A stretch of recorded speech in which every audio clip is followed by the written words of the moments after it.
Good afternoon, Madam Speaker, EM, fellow councillors, our guests in the gallery, and community online. Madam Speaker, I do appreciate the fact that the theme of the budget is called the People's Budget, because that is what the UIM is all about. We also appreciate the fact that it focuses on people, business, and municipality, and is fully funded. We appreciate the three pillars: service delivery, financial sustainability, and bylaw enforcement. Regarding the revenue outlook, kindly, I'm going to reiterate it again, kindly add the recycling industry in the light of the fact of unemployment and the fact that it is a 25 billion rand industry in South Africa, and worldwide we look at a 101 billion rand industry by the year 2032. Illegal dumping will be eradicated, and if regulated properly, the city will be kept clean by residents because they gain financially from it.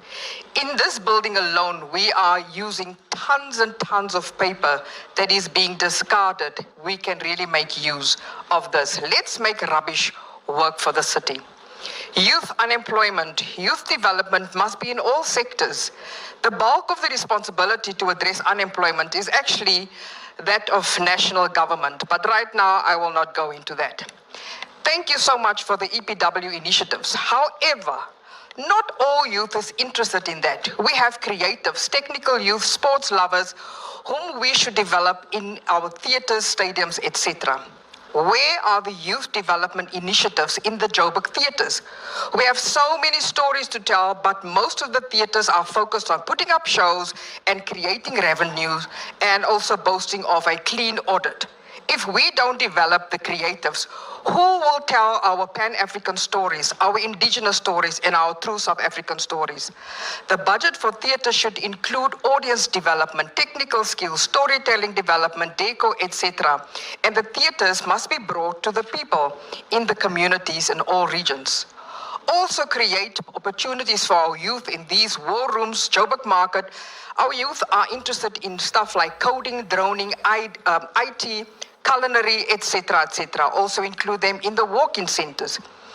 Again, the word apartheid comes up. Let us not continue the apartheid legacy of grooming our youth to be servants only, but to be skilled, professional, and business owners. The following entities, and it's actually sad that they are not really sitting in this building, they have received a fat budget. City Power, Johannesburg Water, JRA. We don't want any more stories of unauthorized, irregular, fruitless and wasteful expenditure. Ons is nou moeg daarvan. We have had it with all of that. Consequence management must rain down on those departments like a ton of bricks. And let's not have electrification of informal settlements infringe on the electricity and water supply of established townships like what happened in Katrada, Newclare, Westbury and Waterval. It creates unnecessary tension amongst residents.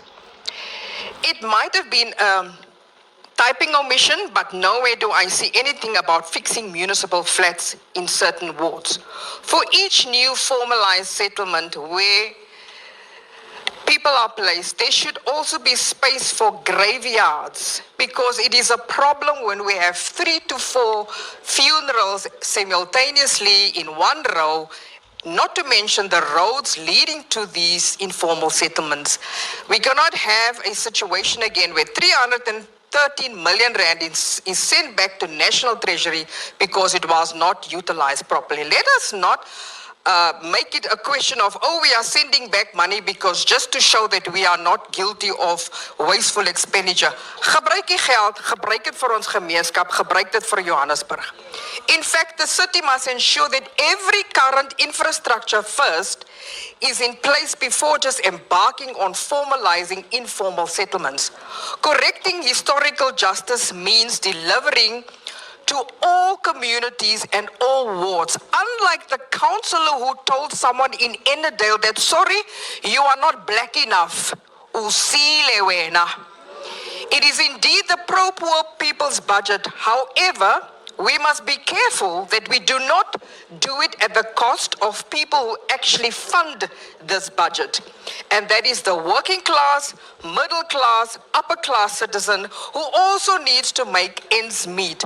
Too much pressure will cause, kindly speak when you are behind a mic. Don't do that in between someone else's speech. Too much pressure will cause an explosion, and at some point it will explode. It is the responsibility of 270 councillors to be the gatekeepers and custodians of not only the city, but